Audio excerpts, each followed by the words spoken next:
बिस्मिल्लाहिर्रहमानिर्रहीम। अस्सलाम वालेकुम रहमतुल्लाहि व बरकातहू। कैसे हैं तमाम अहबाब? उम्मीद करता हूँ कि सब ठीक ठाक होंगे। मैं हूँ मोहम्मद काशिफ और आप देख रहे हैं नाज़दारियाँ टीवी चैनल। मोहतरम नाज़रीन व सामीन, आज जो हमारा मौजू है वो नाज़दारियाँ स्पेशल है, जिसमें कुछ अपने ख़यालात का और एक किस्से की सूरत में जो है वो इजहार करना चाह रहा हूँ।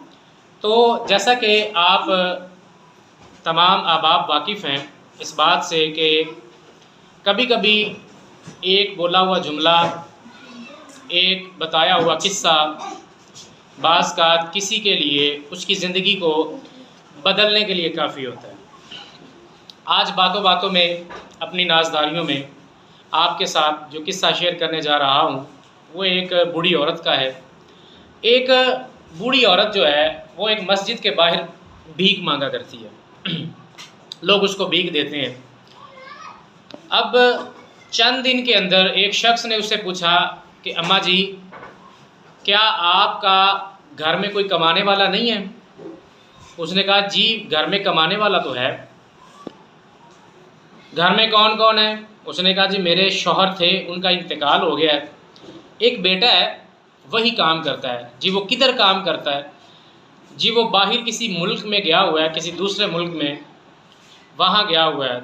तो उस शख्स ने सवाल किया कि अम्मा जी, क्या वो आपका बेटा आपको पैसे नहीं भेजता है? उसने कहा बेटा जी, पैसे तो कोई नहीं भेजता, हाँ कोई नीली पीली पर्चियाँ सी भेजता है, जिसको जब आती हैं तो मैं नहीं जानती कि वो क्या होता है और क्या नहीं, मैं ज़रा उनको फिर जो है ना संभाल के रख देती हूँ। उस शख्स ने कहा कि अम्मा जी, मुझे घर लेके चलो, मैं भी देखता हूँ कि वो कौन सी पर्चियाँ हैं जो आपने संभाल के रखी हुई हैं, जो आपका बेटा आपको भेजता है पैसों की बजाय। जब वो शख्स घर पहुंचा तो उस अम्मा जी ने क्या किया हुआ था कि वो जो पर्चियाँ हैं वो पूरी दीवारों के साथ चिपकाई हुई थी। उसने कहा माँ जी, ये क्या है? उन्होंने कहा जी, जो मेरा बेटा मुझे भेजता है ना पर्चियाँ, मैं उनको बस चूमती हूँ, आँखों से लगाती हूँ और फिर संभाल के रखने के लिए घर में कोई प्रॉपर जगह तो है नहीं, तो मैं दीवारों के साथ चिपका देती हूँ। अब जब उस शख्स ने देखा तो क्या देखा कि वो बैंक के ड्राफ्ट थे और हर ड्राफ्ट जो है वो तकरीबन 50,000 की मालियत का था। अब उस शख्स ने जब ड्राफ्ट की वैल्यू बताई और 50,000 वैल्यू बताई कि अम्मा जी, आपके पास तो मतलब इतने ड्राफ्ट जमा हो चुके हैं, आपका बेटा तो आपको माहाना खर्चा भेज रहा है। अब यहाँ से मालूम क्या हुआ, ऑब्वियसली माई साहबा भी परेशान हुई कि मेरे घर में तो इतनी दौलत थी, इतनी दौलत से मुराद कि मेरा बेटा तो माहाना मुझे ड्राफ्ट भेजता रहा, पैसे अच्छे खासे थे और उसके बावजूद मैं भीख मांगती रही हूँ। ऐसे छोटे छोटे किस्से जो शायद हमारी गली में वकूफ़ पज़ीर होते हैं, जो शायद हमें सोशल मीडिया से मिल जाते हैं, जो शायद किसी शख्स ने बैठकर मेहनत करके बनाए होते हैं, और इसका मकसद ये होता है कि इन कहानियों के पस मंज़र में, इन किस्सों के पस मंज़र में आपकी तवज्जो जो है वो किसी अहम मौजू और टॉपिक की तरफ ले जाई जा सके। बसीयत मुसलमान, आज हम क्या कर रहे हैं? जैसे माँ जी अनजान थे, पढ़े लिखे नहीं थे, किसी से बात करने में हिचकिचाहट थी, शायद वो नहीं पूछ सके, किसी को दिखा नहीं सके कि ये जो हर महीने मुझे पर्ची आती है ये किस चीज़ की आती है। उन्होंने चूम के आंखों को लगाया कि बस बेटे ने कोई चीज़ भेज दी, कोई कागज़ भेज दिया है, अहम होगा, ज़रूरी होगा, और दीवारों के साथ चिपका दिया। आज हम यही तो कर रहे हैं। हमारे घरों के अंदर कुरान मजीद मौजूद हैं, हम उनको चूमते हैं, उनको बड़ा खूबसूरत गुलाब पहना देते हैं, आँखों से भी लगाते हैं, सीने से भी लगाते हैं, और फिर हमने उनको दीवारों के साथ लगा के रख दिया।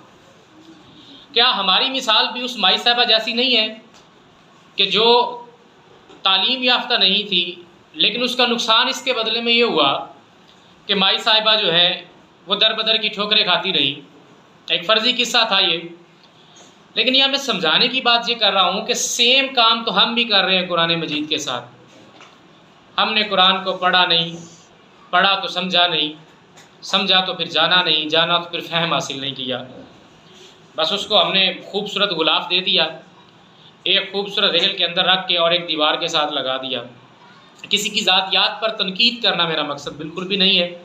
मेरा मकसद आगाही देना है कि कहीं हम भी उस माई साहिबा की तरह दर बदर ना हो जाएं अपने कुरान और सुन्नत से दूर होने के नतीजे में। तो इसी मकसद के तहत, इसी पैगाम के तहत एक फ़र्ज़ी किस्सा या किसी सोशल मीडिया से उठाया हुआ किस्सा आपके गोश गुजार कर दिया, ताकि इसकी मद में मैं आपसे अपनी बात कह सकूं।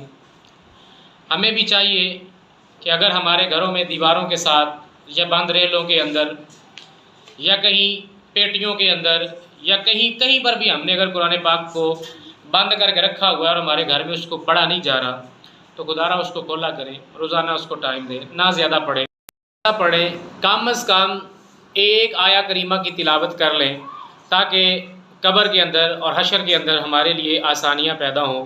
उम्मीद करता हूँ कि आज की ये वीडियो आपको ज़रूर पसंद आई होगी। फिर मिलेंगे इंशाल्लाह इसी तरह की किसी वीडियो के साथ। दुआओं में याद रखिएगा, अपना ख्याल रखिएगा। अस्सलामु अलैकुम, अल्लाह हाफ़िज़।